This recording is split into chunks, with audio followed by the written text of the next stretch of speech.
Long before printing, writing already became something that could be produced again and again, if you had the people and the power. In early states, scribes trained for years and then worked in organized workshops. They copied contracts, laws, prayers, and royal orders by hand, line after line. Each copy took time, skill, and money. That fact changed everything. Text stopped being a one-off message and started acting like a controlled product. As more texts existed, institutions started gathering them.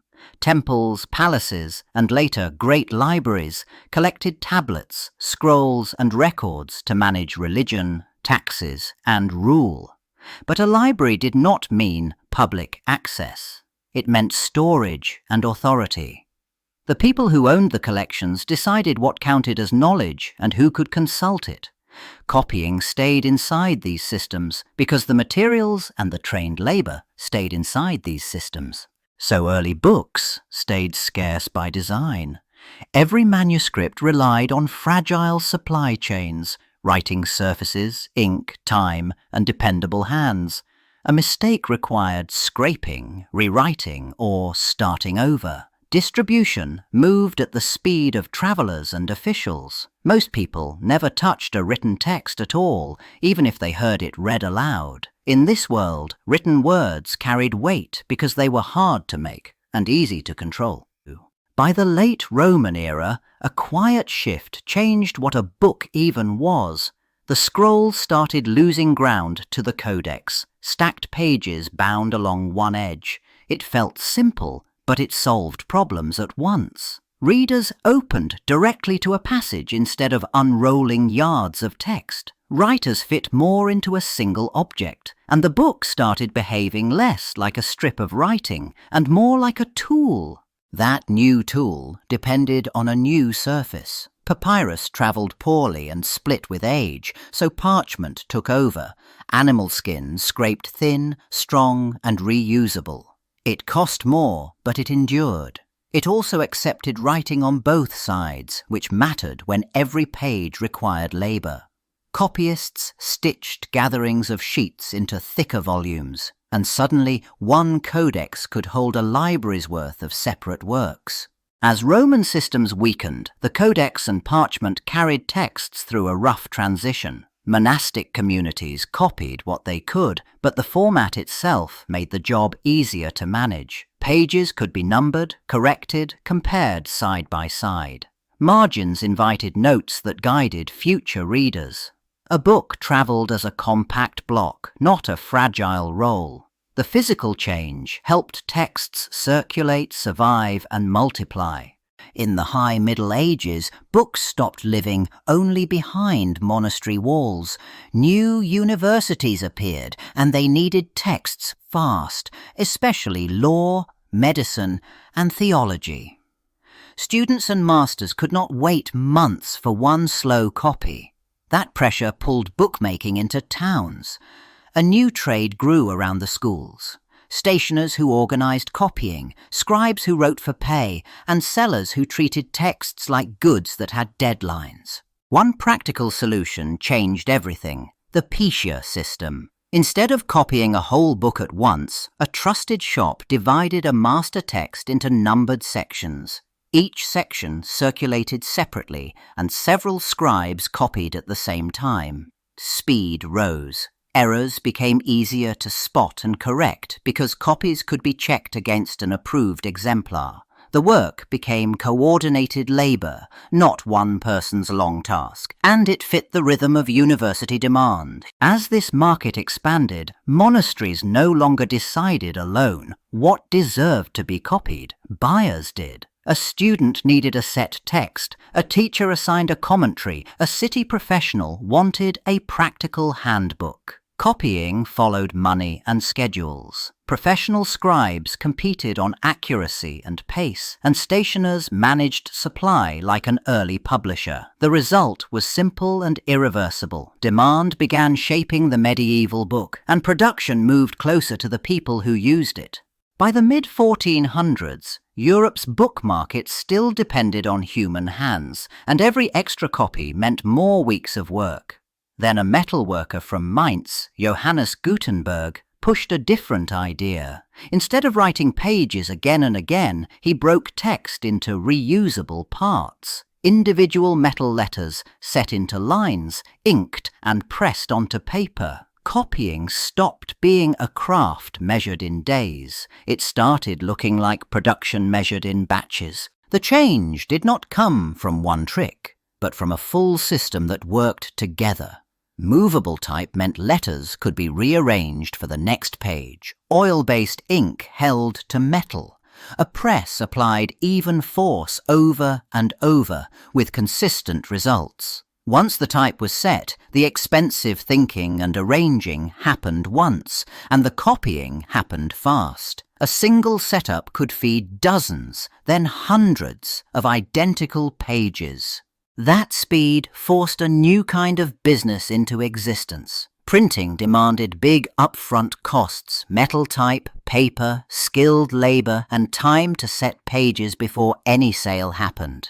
So printers began acting like entrepreneurs, choosing what to print, finding backers, and betting on demand. Workshops turned into commercial operations with schedules and output targets. The book changed from a rare object to a product that could be stocked, shipped, and sold in volume. In the 1500s and 1600s, printing stopped being one job. The printer ran presses and set type. The publisher chose what to finance and carried the risk. The bookseller handled customers and credit. This division changed everything. It sped up production, widened choices, and pushed books into ordinary commerce. A title succeeded or failed less by tradition and more by demand, pricing, and reach. But as books spread, governments treated print as power. States imposed licensing, meaning a press often needed official permission to operate. They ordered censorship, so certain works had to be approved before sale or removed after. And they granted privileges, temporary monopolies that let one printer or publisher alone produce a text. These controls promised order, yet they also turned permission into a business advantage. So publishing became a tightrope. On one side, competition grew, more titles, faster cycles, sharper sales tactics. On the other, regulation shaped the market from above. Printers avoided risky topics, or printed them secretly. Publishers chased privileged rights because exclusivity meant profit. Booksellers navigated inspections and confiscations because stock could vanish overnight. The industry matured by balancing money, influence, and the constant pressure of the state. In the 18th century, books no longer circulated only as approved products of authorities. They moved through a growing public sphere. Newspapers, journals, pamphlets, and debates that treated reading as a shared civic habit. That new demand created new pressure. Printers and booksellers needed steady supply. Writers wanted recognition and income. And governments faced a harder problem. Controlling ideas proved less effective when ideas travelled by print. The old system relied on privileges and licensing, which often protected the printer more than the person who wrote the words. Then the legal ground shifted. In 1710, Britain passed the Statute of Anne, which treated copying as a limited right, tied to a term and framed around the author. This changed the deal. A text became something that could be owned, transferred, and timed out, like property with an expiration date. That framework reshaped the business. Publishers began buying rights instead of merely running presses, and they started calculating risk in new ways. How long protection lasted, what a contract secured, and what piracy might steal. Authors gained leverage, but also dependency, because advances and royalties tied their income to market performance. Profit shifted toward whoever controlled rights, not just machines. A modern publishing economy took clearer form.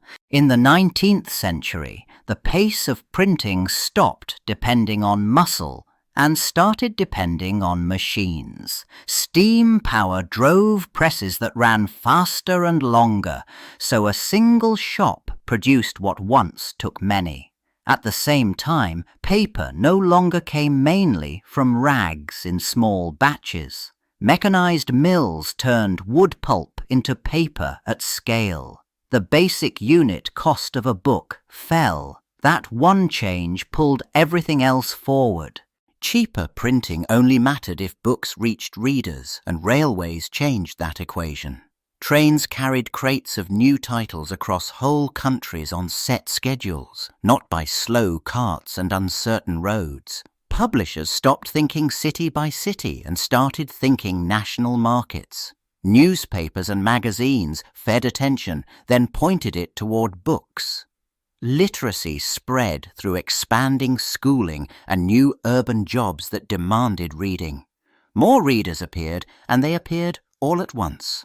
With a mass audience, publishers started taking a different kind of gamble. They issued cheap editions in huge runs, betting that volume beat high margins. A few titles surged beyond their local origins and became bestsellers, proving that one book could pay for many failures. To manage that scale, firms grew into large publishing houses with departments, contracts, and distribution networks. Publishing shifted from craft trade to modern industry. Popular reading became a market that could be measured and chased.